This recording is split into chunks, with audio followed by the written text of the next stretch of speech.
皇上驾到！参见皇上。参见起身皇上。小公主怎么了？回皇上的话，好像是食物中毒了。怎么可能？小公主吃的每一份食物都是本宫亲自打理的，而且在喂她之前，也特别安排了人试菜。除非她吃了什么别的食物。伺候小公主的宫女呢？奴婢在。小公主除了吃本宫带来的食物，还吃过什么？说。皇上在这儿呢，老实交代。要是小公主有个什么好歹，你担得起吗？回娘娘的话，小公主还用了一些云嫔娘娘拿过来的蜂蜜。啊，蜂蜜在哪儿呢？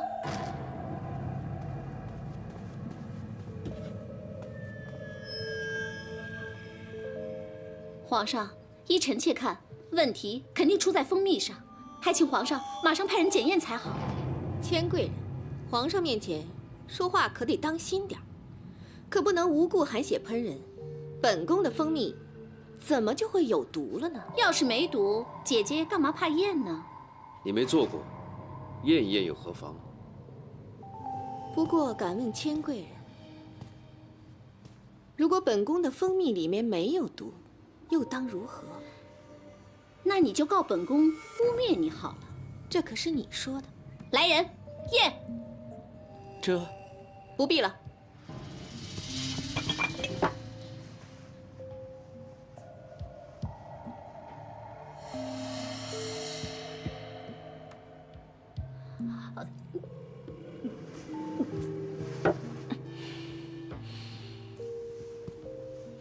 这样，足以证明了吧？皇上，小公主食物中毒，相信其中必有缘故。我等后宫妃嫔，理应协助皇上调查此事，而不是在这里勾心斗角，逞口舌之力，一较长短。皇上，您说对不对？皇上，千贵人，你先下去。是，臣妾告退。李太医，大妞的病要不要紧？回皇上的话，小公主高烧刚刚退去，应该不会有事。微臣下去开方子了。这，皇上，这中毒一事非同小可，即便这次躲过去了，保不住还会有下次。皇上，您日理万机，明日还要上早朝，这里就交给臣妾看着吧。您先回去歇息吧。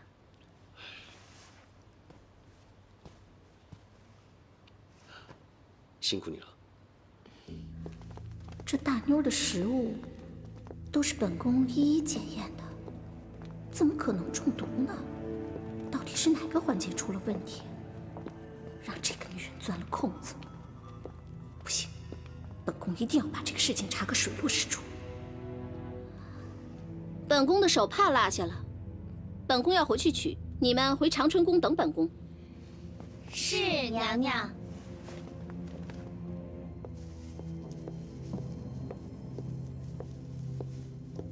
你们在干什么呢？参见千贵人。本宫问你们话呢，在干什么呢？回千贵人的话，小公主房里的花枯了，云嫔娘娘让奴才们收拾一下。哼。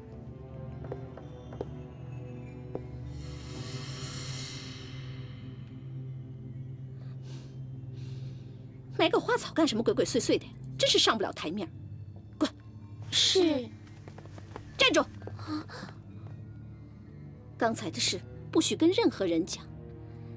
要是云嫔娘娘因此事而嘲笑本宫的话，你们就连嘲笑的机会都没有了，明白吗？是。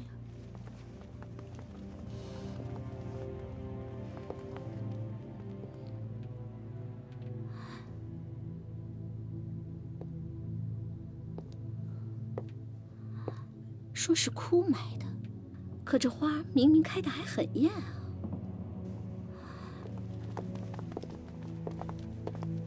千贵人到。参见千贵人。都起来吧。谢千贵人。李太医，本宫有件事想请教你，借一步说话。千贵人请。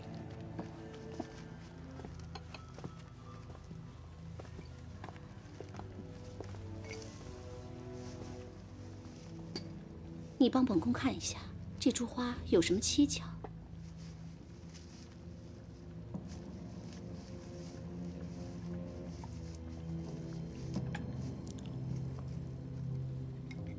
怎么样？千贵人，这只是普通的月季花，并没有什么蹊跷啊。你确定？我确定。没事了，你忙去吧。这。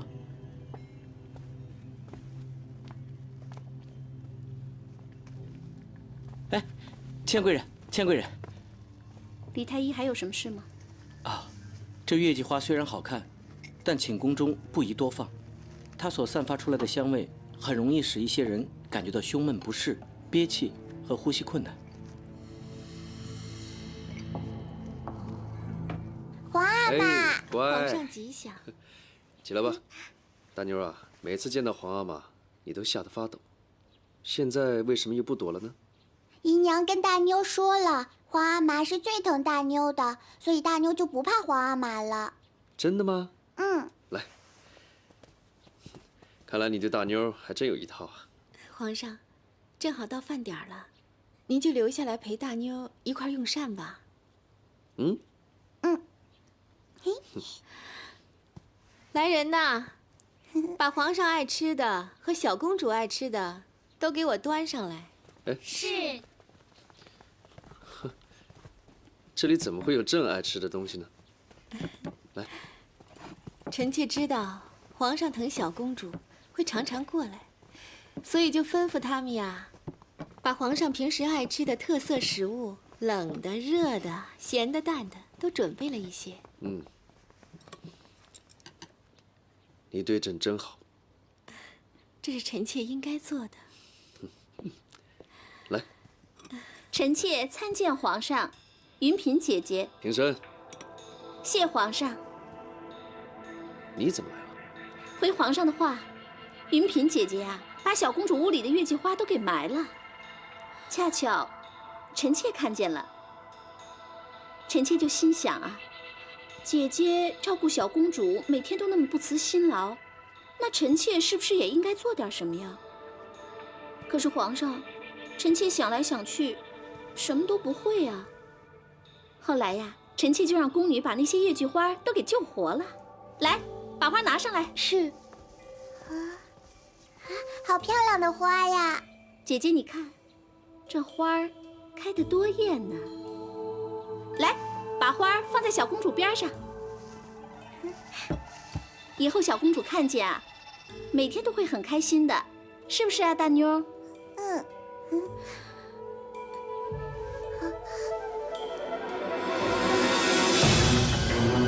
大妞，大妞，大妞，来人，传太医！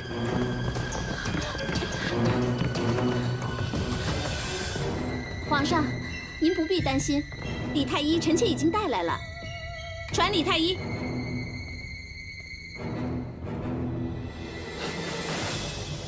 微臣参见皇上。平身。李太医，赶快给皇上解释一下小公主中毒的原因。还解释什么呀？小公主都病成这样了，赶快过来看病，快！哎，姐姐，你怎么这么紧张啊？小公主的病肯定没事，要有事啊，本宫担着。说。回皇上的话，小公主中毒的病象很是奇怪，微臣查了半天，百思不得其解。后来发现，根本不是吃的问题，而是闻。什么？小公主天生比较娇弱，对月季花香有所抵触，只要闻了月季花香，就容易中毒晕倒。所以请娘娘立刻把月季花拿走。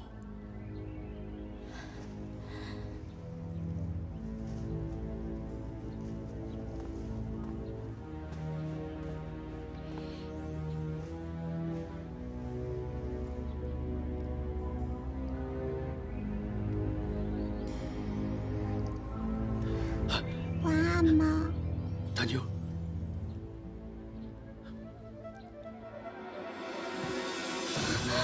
原来是你！你这个女人，表面上温柔体贴、体恤朕心，其实不过是一颗包藏的祸心。啊，不是的，皇上，皇上，臣妾不是故意的，臣妾对皇上是真心的，真的是真心的，皇上。那你还残害朕的小公主啊！来人呐，把这个狠毒的女人给我拖出去，打入冷宫。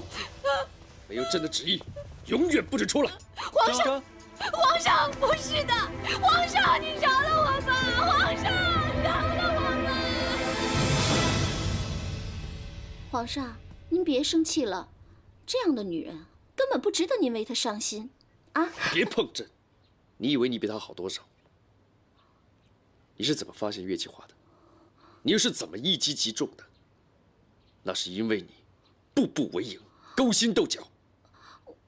朕一个都不相信。滚！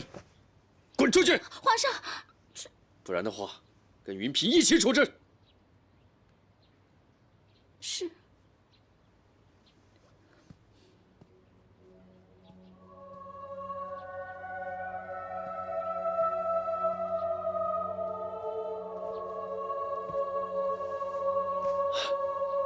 你们也都下去吧。这。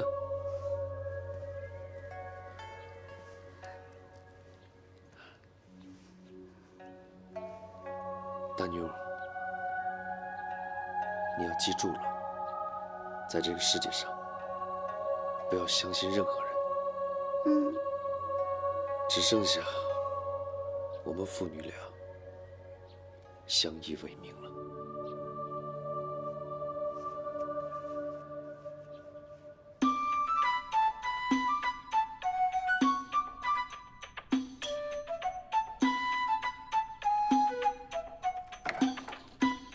怎么样了？苏公公，哎，坐，您坐，站着是我们奴才的事儿，您是贵人，画的怎么样了？刚画好，怎么样？跟本人一模一样吧？嘿，不要脸！别说，画的还真不错。行，卷起来吧。莲儿姑娘，这些日子您就在新枕库好好的等着吧，好日子就快来了。我不懂你在说什么。到时候就知道了。哎，还有一会儿我们先走，你晚一步走，别让人看见了，免得夜长梦多，明白吗？走吧，画。哎呦，苏公公，嗯，您答应过给我的前程，哎呀，放心吧，没问题，只要事情顺利，3日后老地方见啊。哎，姑娘，我叫李卫，哪天你飞黄腾达了，一定要记得我。姑娘你别理他，这小子你还懂不懂规矩啊？这姑娘喷出来的唾沫星子得由我先舔，我舔完也轮不到你舔。别忘了我叫李卫，还要不要你裤裆里那玩意儿？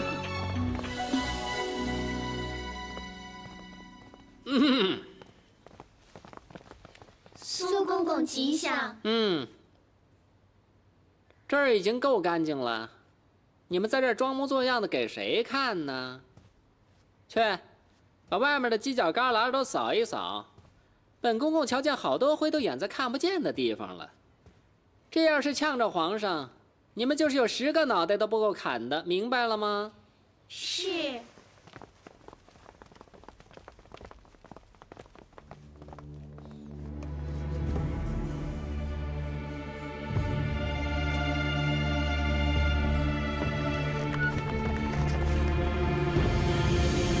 奴才参见万岁爷，万岁爷这是午睡醒了。婉嫔到了吗？到了，早到了。传。怕打扰皇上休息，一直没敢叫。来人呐，传婉嫔。传婉嫔。哎，来。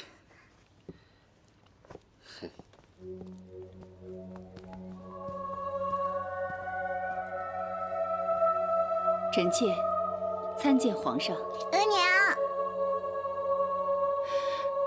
你所犯下的罪孽，本不应该草草了事的。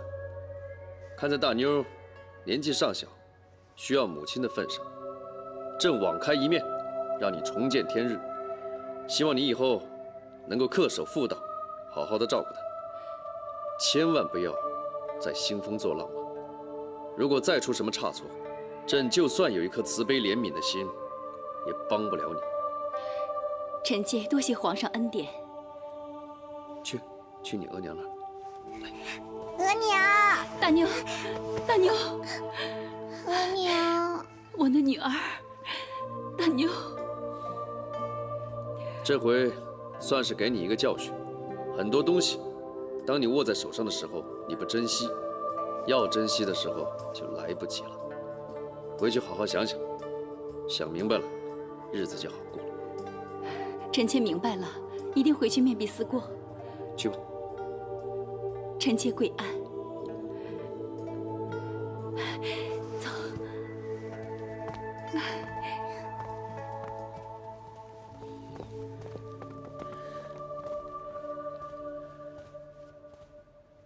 皇上，时辰不早了，要不传绿头牌？奴才看万岁爷有些乏。哦，对了，那个如意馆啊，刚进献了一批画，要不咱看看画解解乏？哎呦，我听说这画啊，可都是……下去吧，朕想静一静。这。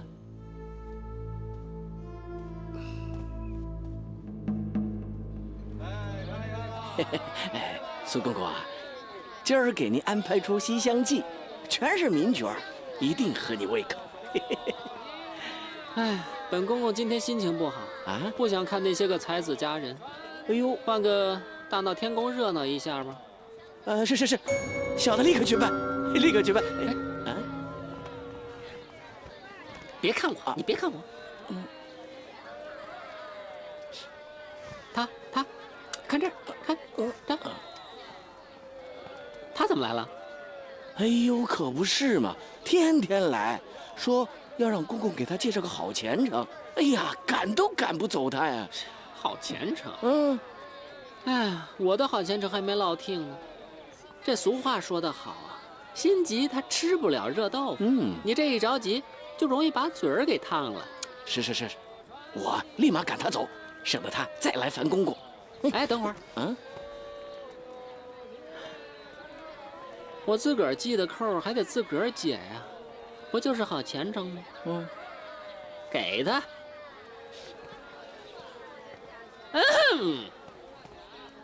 哎呀，苏公公，您吉祥！哎呦，我这为了你这事儿啊，可上楼说。哎呀，好。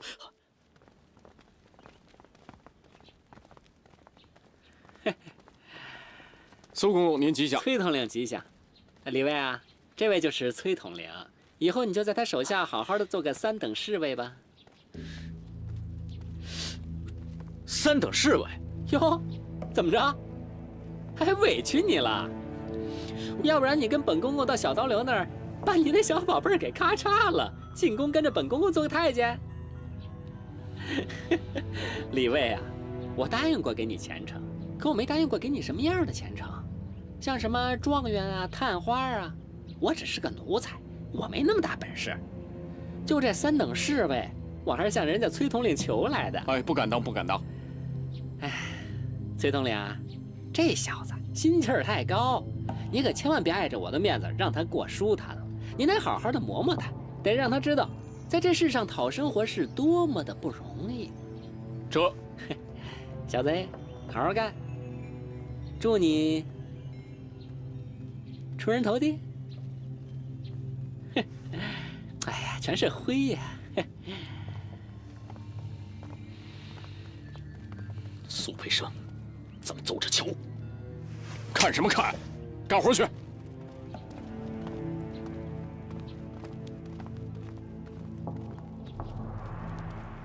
来，喝酒，喝着啊！哎呀，来，对，来吃，马上吃菜，来吃这花生。来，干杯啊！哎，你怎么给苏公公立了个长生牌啊？就是啊，这你们就有所不知了。这苏公公啊，是我的大恩人，要不是他把我领到宫里给美人画画，我李卫怎么能有今天？美人画画？哎，快说什么美人？说，漂不漂亮？怎么回事？漂不漂亮？干嘛啊？哎，坐下，我慢慢给你们讲。我记得呀，那个宫女好像是叫莲儿，皮肤啊白皙，吹弹即破，那小脸叫一个俏啊。哎，你们听说了吗？苏公公找人给新折扣的莲儿姑娘画像，不知道会不会成为下一个得宠的主子呢？很有可能。你想啊，苏公公在皇上面前多得宠啊，他推荐的，皇上一定喜欢。那我们是不是应该提前做准备，好好巴结巴结那个莲儿姑娘？哟，这大白天的，几位想去巴结谁呀？是不是都想去内务府挨板子呀？婉嫔娘娘，千贵人吉祥。妹妹，何必跟他们斗气？别再气坏了身子。而且这关键也不在他们。滚，都给我滚！是。这个苏培盛还真是碍眼，几次帮着于嫔也就算了，这次居然敢打起皇上的主意来了，真是该死！妹妹，皇上有多久没去你那儿了？如果皇上再不去你那儿，那你就要小心了。这随时随刻都会有人动摇你的地位，到时候你就该落得像表姐一样了。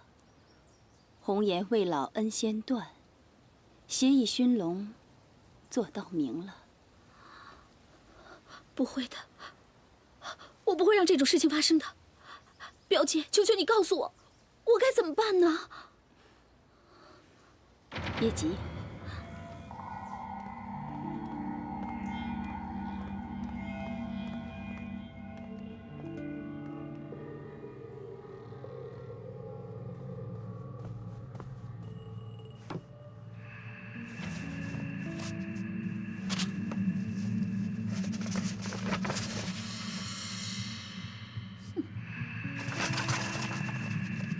皇上驾到！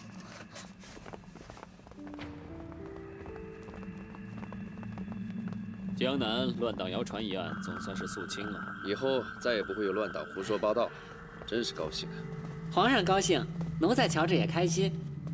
哦，对了，上回啊，如意馆送来一幅画，皇上还没看，要不趁着高兴劲儿瞧一瞧，指不定还有惊喜呢。哦，就是你想把那个美人图进献朕的事儿？别以为朕日理万机的，听不到外面说什么。要想人不知，除非己莫为。得了，拿来给朕看看吧，朕成全你。哎，好险呀！要不是我动作快，就让这只老狐狸给得逞了。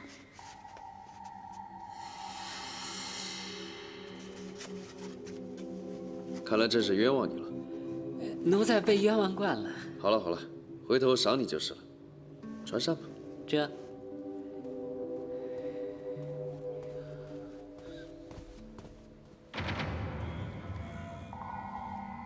来人，把朕心爱的砚台拿来。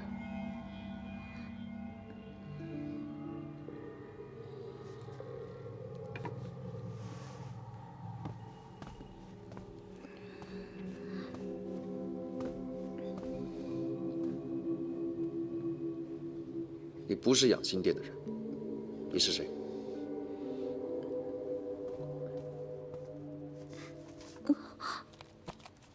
是你。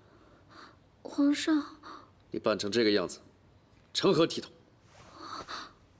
皇上，你已经很久都没有去过长春宫了，臣妾心里惦记着皇上，可是又不知道该怎么办，所以就买通了太监，想来偷偷看皇上一眼，请皇上恕罪。朕有多久没去你的寝宫了？2个月零3天了。有这么久吗？皇上，臣妾知道不应该跟云嫔娘娘较劲，但皇上是臣妾的天哪，是臣妾这辈子唯一的依靠。臣妾实在不愿意跟另外一个女人一起分享。放肆！你说这样的话，就不怕朕治你的死罪吗？臣妾只想像一个普通女人一样爱着自己的男人，臣妾不怕。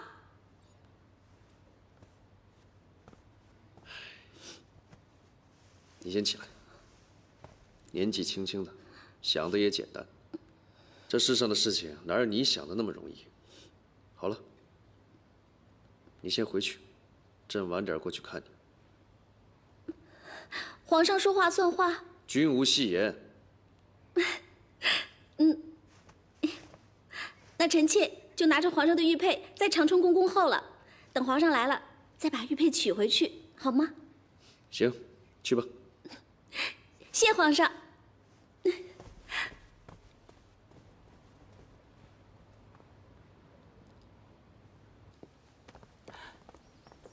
哟，奴才当是谁呢？原来是千贵人，贵人吉祥。苏公公还记得本宫啊？那真是本宫的荣幸啊！本宫以为啊，皇上不上本宫那儿去了，您就不记得本宫了呢。哪儿能呢？娘娘是主子，我是奴才，哪有奴才不记得主子的理儿啊？记得本宫就好。那本宫就告诉你一个好消息。皇上说啊，今儿晚上要到本宫那里去住。那可得恭喜娘娘了。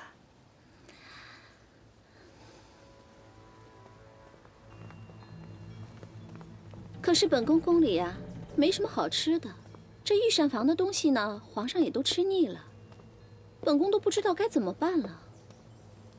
哎，本宫听说呀，苏公公前些日子到外面去，可是带回来好多新鲜的吃食，不知道公公肯不肯允本宫一些啊？这是讹传，私运宫外的物品可是大忌呀，奴才哪敢呢？这规矩呀是规矩，总有个例外呀。你看，太妃娘娘还有皇上，每次南巡或外出，都会大包小包的往宫里带东西。律法之上啊，就是人情，就看公公愿不愿意了。当然了，本宫亏待不了你。您看，这不是皇上的贴身玉佩吗？想不到苏公公这么聪明的人，也有眼拙的时候。这玉佩啊，要真是皇上的贴身物，怎么会在本宫手里呢？这个呀，是本宫娘家的哥哥给本宫捎来的。本宫一看呢，哎，还真跟皇上的那块有点像。可是这块玉佩啊，放在本宫身边，本宫也怕受误会。要是放在公公您身边，那可就好了，能典能当的。这么好的玉佩呀，想必能值不少银子呢。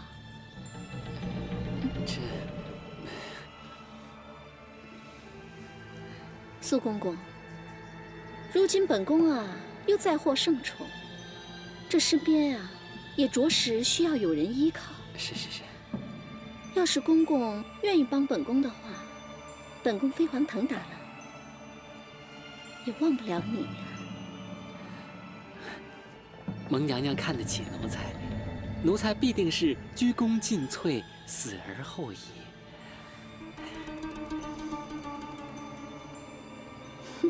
那就这么说定了，本宫可在长春宫等您了。这。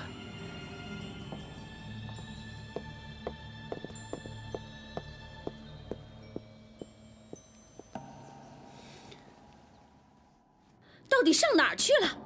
快找，给本宫一定找出来！皇上驾到！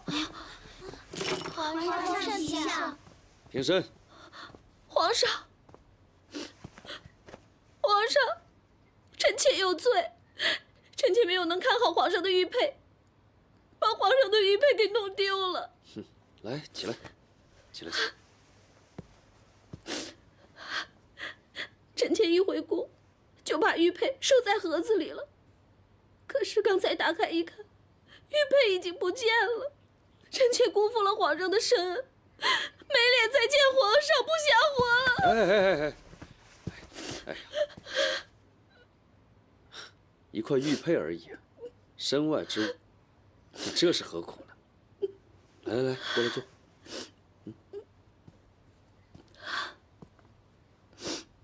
来，慢点。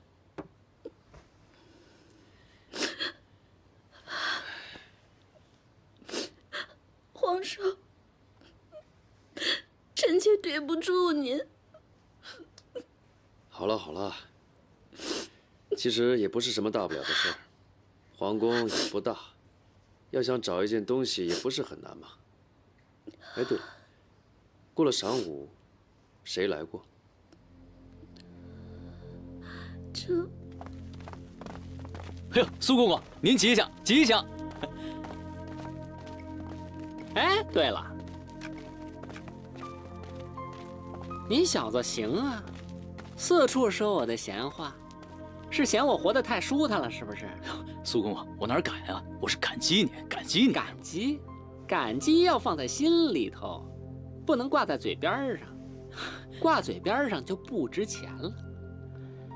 我告诉你啊，如果你再口无遮拦，有一天我死了，也拉你做垫背的。行，我要替皇上办事儿。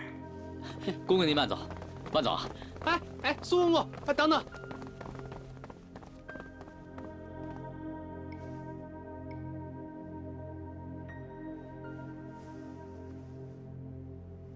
苏公公，对不住了，皇上的玉佩丢了，吩咐我们仔细搜查每个人。皇上的玉佩？对。糟了，着了他的道了。我被人陷害了。你要是高高手让我过去，我保证，下半辈子你就是我祖宗。苏培盛，我曾经把你当祖宗，可是你不给我脸，可惜啊，这机会过了，没有了。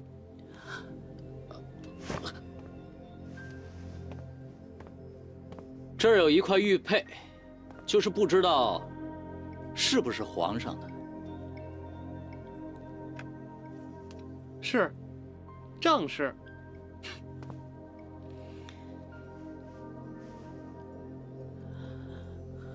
抓起来吧！奴才冤枉啊！这种事儿奴才不会干的。皇上，奴才是被陷害的，皇上要明察秋毫啊！皇上啊，奴才跟了皇上20多年了。奴才的性子，皇上还不知道吗？皇上要替奴才伸冤呐！皇上，小圣子不会贪这么点财呀！皇上，这样的人，皇上不处置还留着呀？苏培盛打小跟朕一起长大，他的性子朕十分了解。他是不会这么做的。再说，他在朕身边办事，给他送钱的人很多，为了一块玉佩，他应该不会冒这个险吧？苏公公自然不会只为了一块玉佩。最近有个传说，不知道皇上听说了没有？哦，就是苏培盛找人画像，给朕献美女的事。朕早就看过那幅图了。不过是一幅山水图而已。皇上，苏公公有能力给您送美女图，就有能力把美女图换成山水图啊。哦，苏公公偷玉佩，并不是为了贪财，而是要臣妾承担丢失圣物的罪名，让皇上远离臣妾，这样他就能借新人更好地掌握皇上了。如果是这样的话，他胆子也太大了。皇上，苏公公跟了您那么多年，他有没有胆量做这种事？皇上您心里应该清楚吧？来人，奴才在。传朕旨意，苏培盛财迷心窍，盗窃玉佩，本应该处死。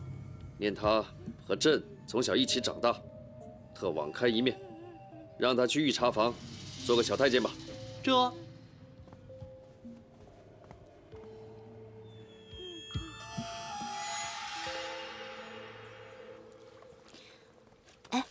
那不是徐家席香吗？他怎么来了？大胆！千贵人的名号也是你们随便叫的吗？还不赶快跪下行礼！千贵人吉祥。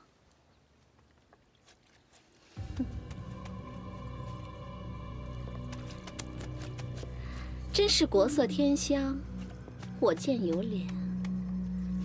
在新者库待着，真是委屈二位了。可惜呀，恐怕要让你们永远的待在这儿。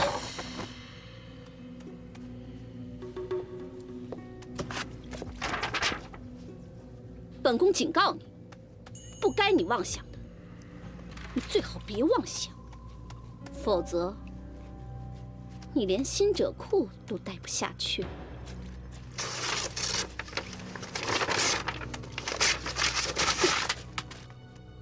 盼春姑姑，是。本宫吩咐你做的事情，可得做好了。本宫随时会来检查的。奴婢明白。走。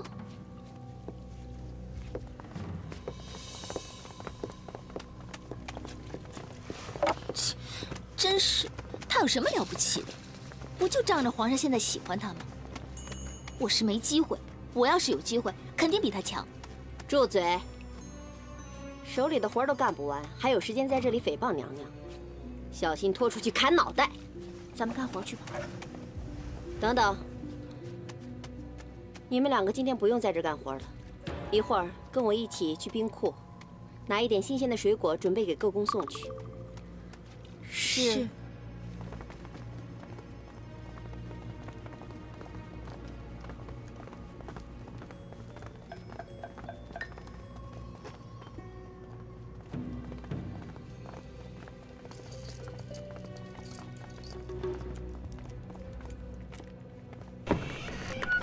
去拿一些新鲜的时令水果出来，记住不要把坏的混进去了。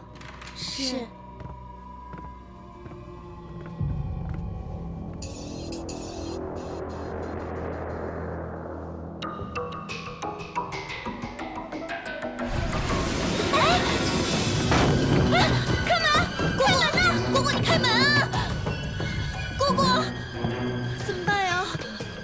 受了席香的好处，才这样对付我们的。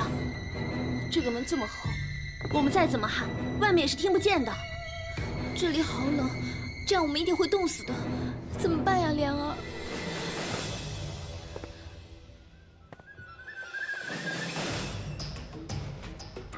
我们不能再这样待下去了，这样下去，我们一定会被冻僵的。玉书，赶紧动起来，跑起来，来！跑起来就不会这么冷了，快，跑起来，好一点没？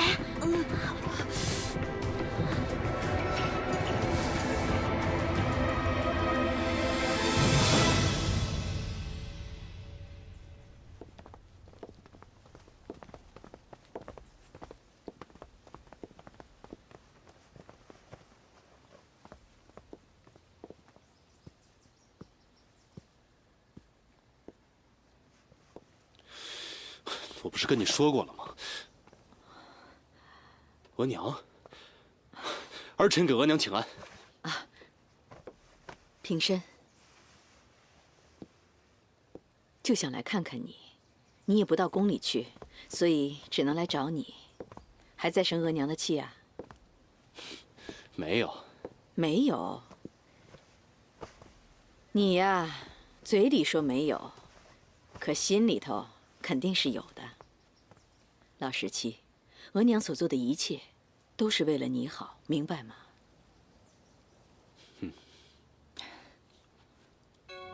额娘，你想多了。福晋吉祥。额娘，昨儿个十七爷还说要把西域送来的果子啊带进宫送给您尝尝，巧不巧，额娘就来了。真的？额娘，我给你削个水果吧。不，额娘不吃了。老十七，把这水果拿去给皇上吃吧。皇上最近因为后宫的事非常烦恼，吃也吃不好，睡也睡不好的。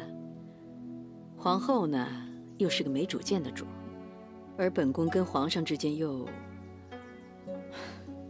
你们是兄弟，是亲人，说不准这次你敬他一尺，赶明儿什么事都能过去。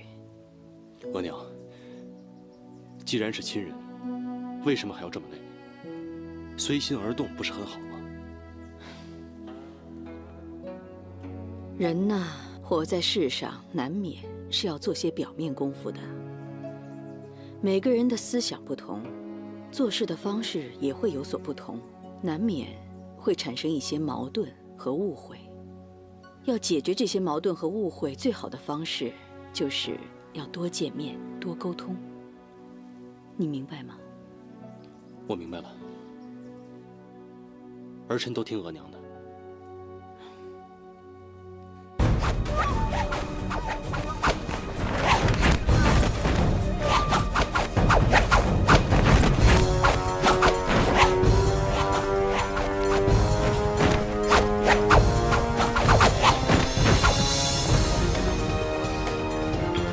参见皇上。